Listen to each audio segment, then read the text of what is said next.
আচ্ছা, লেবু খেলে আসলে কি কি উপকার হয়? প্রথমেই আসি মুখের স্বাস্থ্যের কথায়। এটা মুখের ব্যাকটেরিয়া মারে আর দুর্গন্ধও দূর করে দেয়।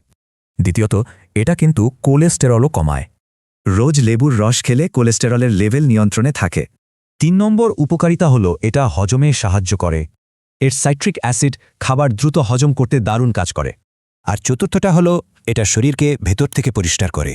মানে শরীর থেকে টক্সিন বের করে দেয়, বিশেষ করে লিভারের জন্য খুব ভালো। তো এই 4টি বড় সমস্যার সমাধান কিন্তু একটা সাধারণ লেবুর রসেই সম্ভব। ভাবুন তো, স্বাস্থ্যের জন্য এত সহজ একটা পদক্ষেপ নেওয়া যেতেই পারে, তাই না?